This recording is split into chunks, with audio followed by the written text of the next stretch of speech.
नमस्कार दोस्तों, स्वागत है आपका फिर से एक नए वीडियो में। तो दोस्तों, आपको पता है, एक तरफ बात करें वेज सेटलमेंट की, कर्मचारियों की, तो कर्मचारियों की जो यूनियंस है उनकी एक तरफ चुनाव चल रहा है उनका, यानी कि देखा जाए तो 10वां मेंबरशिप वेरिफिकेशन चल रहा है, जो कि 2 से ढाई महीने में पूरा होगा।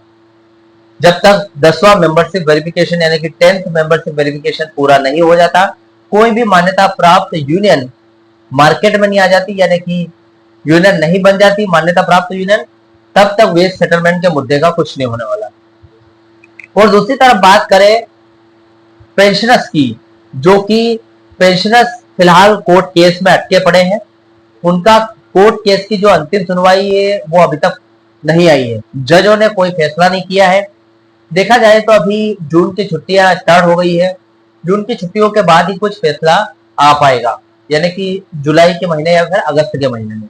लेकिन देखिए, यहाँ पर अगर पेंशनर्स के पक्ष में फैसला भी आया, पेंशनर्स जीत भी जाते हैं, पेंशनर्स की जीत पक्की भी है, तो भी पेंशनर्स प्रॉब्लम में है।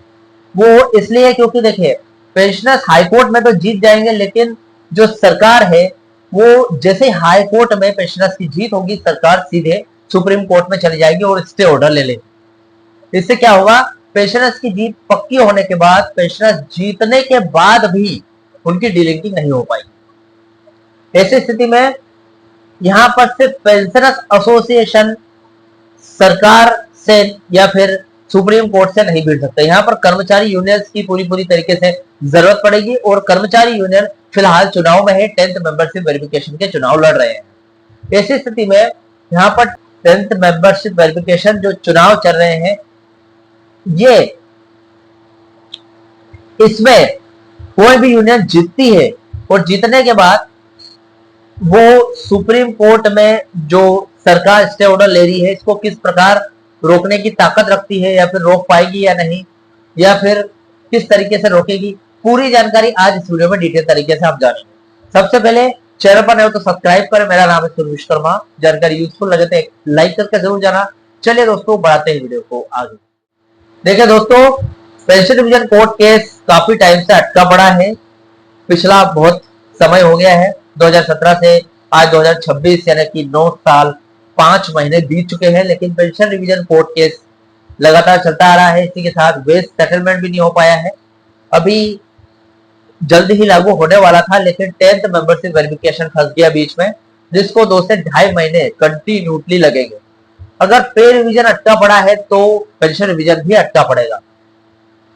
अब देखते हैं पेंशन रिवीजन को किस प्रकार से, यहाँ पर जो स्टे ऑर्डर सरकार लेने वाली है सुप्रीम कोर्ट से, वो स्टे ऑर्डर ना लेने का किस प्रकार से दबाव बनाएगी नई जो चुनावी यूनियन है कर्मचारियों की, देखते हैं। तो चलिए दोस्तों, अपडेट देखते हैं। पहले देखिए दोस्तों, जानकारी ये है, अगस्त 2026 में 10वें मेंबरशिप वेरिफिकेशन यूनियन चुनाव के नतीजे आने के बाद जो भी बहुमत वाली यूनियन सत्ता में आएगी, यानी कि जो कुर्सी पर बैठेगी, वो दिल्ली हाईकोर्ट के पेंशनर्स के पक्ष में आने वाले ऐतिहासिक फैसले को बचाने के लिए किस तरीके से पेंशनर्स एसोसिएशन के साथ कैसा तालमेल बनाएगी, वो और डोट पर क्या दबाव रहेगा, इसे आज 4 जून की अपडेट में हम समझेंगे। दोस्तों देखिए, नई बहुमत वाली यूनियन के लिए पेंशनर्स एसोसिएशन के साथ मिलकर एक मजबूत साझा मोर्चा बनाना केवल एक विकल्प नहीं है, बल्कि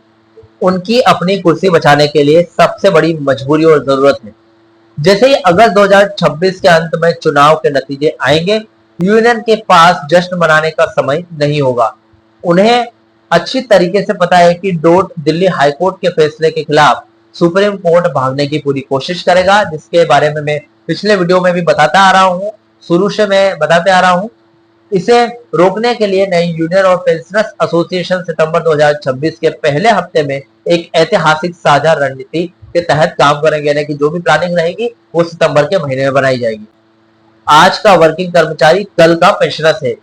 इसके बारे में अगर बात करें, अंदरूनी सच्चाई ये है, नई यूनियन के जो नेता, जो नए यूनियन के लीडर्स है, वो चुनकर आएंगे। वे जानते हैं कि वे खुद भी अगले कुछ सालों में रिटायर होने वाले हैं। अगर आज वे पेंशनर्स की डीलिंकिंग और 1/1/2016 से पेंशन रिवीजन के आदेश अदालती आदेश को डोट द्वारा सुप्रीम कोर्ट में अटकने देते हैं तो ये सीधे तौर पर आज के वर्किंग कर्मचारियों के अपने बुढ़ापे पर कुल्हाड़ी मारने जैसा होगा।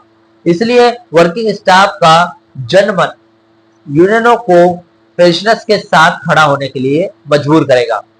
केविट और टूल डाउन यानी कि स्ट्राइक का डबल अटैक, इसकी बात करें तो कानूनी दबाव पड़ेगा। देखिए, पेंशनर्स एसोसिएशन दिल्ली हाईकोर्ट का फैसला आते ही मात्र 48 घंटों के भीतर सुप्रीम कोर्ट में केविट दाखिल कर देंगे ताकि डोट को एक तरफा स्टे ऑर्डर न मिल सके। यानी कि अगर पेंशनर्स 2 दिन के भीतर हाईकोर्ट का मामला जैसे ही जीते और 2 दिन के भीतर सुप्रीम कोर्ट नहीं गए, केविट दाखिल नहीं किया, तो ऐसी स्थिति में सुप्रीम कोर्ट सरकार के एक तरफा स्टे ऑर्डर को स्वीकार कर लेगा। और अगर 2 दिन के भीतर जो पेंशनर्स है उनके वकील चले जाते हैं सुप्रीम कोर्ट में, तो जो सुप्रीम कोर्ट है वो सरकार के एक तरफा स्टे ऑर्डर को एक्सेप्ट नहीं करेगा। तो ये बहुत जरूरी है। यूनियन की ताकत की अगर बात करूं तो कानूनी लड़ाई पेंशनर्स लड़ेंगे, लेकिन ग्राउंड पर डोट पर प्रशासनिक दबाव बनाने का काम नई बहुमत वाली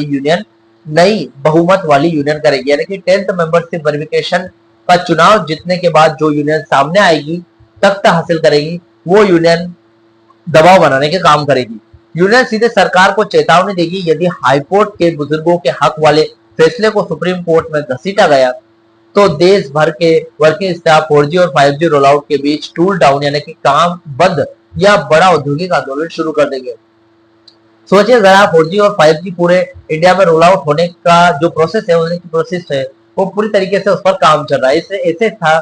ऐसे सिचुएशन में अगर जो कर्मचारी है वो काम बंद कर दे तो क्या होगा, बड़ी दिक्कत हो सकती है। तो इस तरीके से यहाँ पर खुली धमकी दी जाएगी यूनियन द्वारा। वेज सेटलमेंट की बात करें, थर्ड पीआरसी की सौदेबाजी में पेंशनर्स का इस्तेमाल कैसे किया जा सकता है। देखिए, टेबल टॉक की जो प्लानिंग है, अगर अगस्त के बाद जब यूनियन थर्ड पीआरसी के लिए डोट के 60 टेबल पर बैठेगी तो वे पेंशनर्स के अदालती आदेश को एक हथियार की तरह इस्तेमाल करेगी। यूनियन सरकार से कहेगी कि जब कोर्ट ने पेंशनर्स को 1/1/2016 से पेंशन रिवीजन का हक दे दिया है तो आप किस आधार पर वर्किंग कर्मचारियों का वेज सेटलमेंट रोक रहे हैं। यानी पेंशनर्स की जीत वर्किंग स्टाफ के वेतन संशोधन का रास्ता और आसान कर देगी। नई यूनियन और पेंशनर्स के साझा चक्रव्यूह के बारे में देख लेते हैं। देखिए, मोर्चे का नाम, एसोसिएशन के काम के बारे में। देखिए, सुप्रीम कोर्ट में घेराबंदी की बात करें तो तुरंत केविट दाखिल करके डोट को एक तरफा स्टे लेने से रोकना है। तो फिलहाल दोस्तों ये अपडेट थी। इस अपडेट में जो भी बताया गया है 10th मेंबरशिप वेरिफिकेशन में जो यूनियन जीतेगी वो किस तरीके से सरकार पर दबाव बना पाएगी, पूरा क्लियर कर दिया है। पेंशनर्स कोर्ट केस के बारे में भी जानकारी दी मैंने। इस वीडियो से रिलेटेड जो भी आपके डाउट क्वेश्चन वगैरह हो तो मुझे कमेंट बॉक्स में कमेंट कर सकते हैं। वीडियो अच्छा लगा तो वीडियो को लाइक कमेंट से जरूर करें। मिलता है दोस्तों नेक्स्ट वीडियो में। सी यू सून।